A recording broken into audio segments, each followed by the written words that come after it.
What's going on YouTube? Clark Bishop here. Today I'm back with a color grading tutorial for all my beginners out there. I know you've seen all the crazy node trees, all the high level stuff for color grading, but I can tell you that it doesn't have to be that hard. It could be really simple. And today I'm going to give you a 5 node tree structure that any beginner can use and any pro can use and kind of just build off, because it doesn't have to be that complicated. And I think a lot of people are getting off with this color grading hype. So let's dive straight into DaVinci. So first things first, if you never been to DaVinci, this is where all the magic happens. This is where the color grading happens.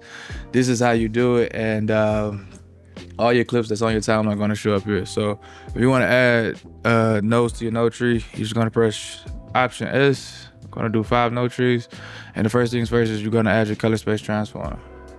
Color space transform refers that you are putting your camera into the right color space. What's the point of shooting on your fancy camera and not doing it right? So I shot this on Sony, and I'm gonna also put this in DaVinci wide gamut and DaVinci intermediate space, because I like to do it because it gives more room in your log footage that you just shot. A lot of people don't do it. I could just do S-Log3 to Rec 709, but I want to do that just so I can have more space and give more information to the look I'm going for. I'm going to copy and paste that, and then I'm going to swap this and go into Rec 709. And the reason I'm going to get Gamma 2.4 is because my monitor is set to Gamma 2.4. If you're shooting on a Mac, it may be Rec 709 Scene A, and it's a whole lot of like stuff online, and going to your preferences in DaVinci, trying to see if I can do it over here. And clicking on, where is that? General, clicking on this over here to make everything fit for your Mac. But I'm not on the Mac screen, I'm on my color grading screen, and I'm gonna stay here. So let's dive back into this. First node is gonna be the exposure node. And exposure, it is what it is. I'm gonna come over here on my primaries and mess with my exposure. I think I shot this in a great spot, but I'm gonna just crank it up just a little bit to get a little better. And that's looking better already. Play with the midtones and play with the shadows. I feel like the highlights are a little bloom, but I did shoot with a 1.8 Pro Miss. I'm gonna take this down just a little bit, and that's looking better already. Secondly is my white balance. And my white balance, I feel like I shot pretty perfect in camera, but just in case you wanted to get the skin tones right. So there's 2 ways to do white balance, and what you're looking at is your vector scope over here. And I feel like it's pretty pretty good. It's in a good spot. If it was off, it would look something crazy like this.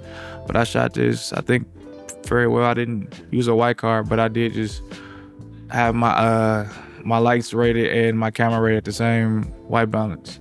I'm gonna reset that. The second way is just take this eyedropper tool, tap this, and let's see what the computer says. It says I was pretty spot on, just a little bit off there, but in my eyes, it looks a little green. So I'm gonna do it again, see if I can pull from a white spot.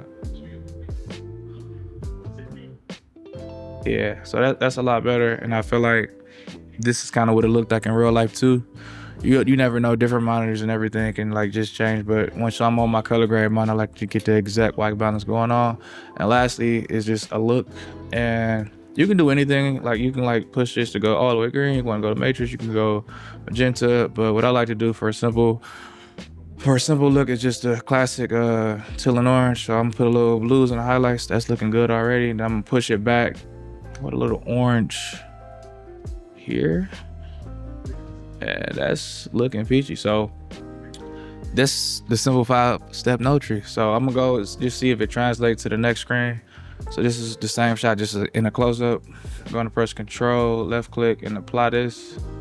And that looks damn good too. So, let's see if it goes one more. And this is the trick I like to do. So first, this is like totally different, totally warm, and this is not in the same world that these 2 clips are in. And that is because this is a whole different white balance. A lot of people sometimes when they think they're in the same settings or same just environment, the white balance changes. But once you change that camera, the white balance shifts too. So all we gotta do is shift this white balance, and it's not gonna look right because we got the look on. I'm gonna take the look off, and then I'm gonna do my white balance trick. And the trick over here is just to find like what is white in the frame, and the thing that is white is this piece of paper. So now that's kind of in that same world we were with the Jukis.